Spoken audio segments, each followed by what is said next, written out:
വിലാപങ്ങൾ 5-ാം അധ്യായം. കർത്താവേ, ഞങ്ങൾക്ക് സംഭവിച്ചതെന്തെന്ന് ഓർക്കണമേ. ഞങ്ങൾക്ക് നേരിട്ട അപമാനം അവിടുന്ന് കാണണമേ.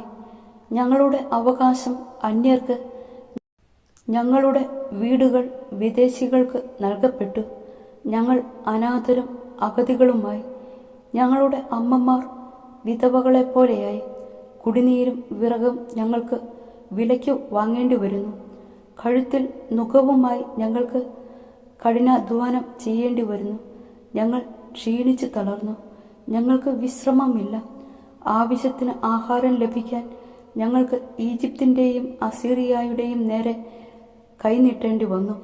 ഞങ്ങളുടെ പിതാക്കന്മാർ പാപം ചെയ്തു, അവർ മരിക്കുകയും ചെയ്തു. ഞങ്ങൾ അവരുടെ അകൃത്യങ്ങൾ വഹിക്കുന്നു. അടിമകൾ ഞങ്ങളെ ഭരിക്കുന്നു. അവരുടെ കയ്യിൽ നിന്ന് ഞങ്ങളെ മോചിപ്പിക്കാൻ ആരുമില്ല. മരുഭൂമിയിലെ വാൾ നിമിത്തം പ്രാണൻ പണയം വെച്ചാണ് ഞങ്ങൾ അപ്പം നേടുന്നതും. ക്ഷാമത്തിൻ്റെ പൊള്ളുന്ന ചൂടുകൊണ്ട് ഞങ്ങളുടെ തൊലി ചൂള പോലെ തപിക്കുന്നു. സിയോനിൽ സ്ത്രീകളും യൂദാ നഗരങ്ങളിൽ കന്യകമാരും അപമാനിതരായി. പ്രഭുക്കന്മാരെ അവർ തൂക്കിക്കൊന്നു. ശ്രേഷ്ഠന്മാരോട് ഒട്ടും ബഹുമാനം കാണിച്ചില്ല. യുവാക്കന്മാർ തിരികല്ലിൽ പൊടിക്കാൻ നിർബന്ധിതരായി. ബാലന്മാർ വിറകു ചുമടിൻ്റെ ഭാരം കൊണ്ട് തളർന്നു വീഴുന്നു.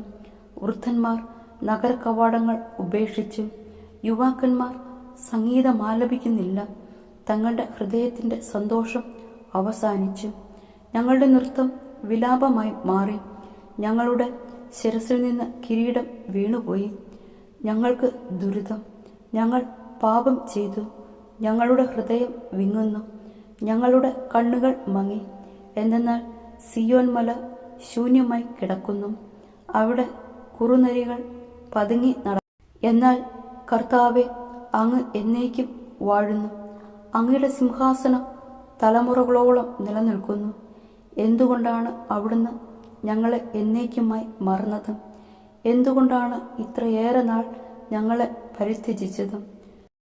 കർത്താവെ, ഞങ്ങൾ മടങ്ങി വരേണ്ടതിന് ഞങ്ങളെ അങ്ങയിലേക്ക് തിരിക്കണമേ. ഞങ്ങളുടെ ദിനങ്ങളെ പണ്ടത്തേതുപോലെ ആക്കണമേ. എന്തെന്നാൽ അവിടുന്ന് ഞങ്ങളെ നിശേഷം ഉപേക്ഷിച്ചു. അവിടുന്ന് ഞങ്ങളോട് അത്യധികം കോപിച്ചിരിക്കുന്നു.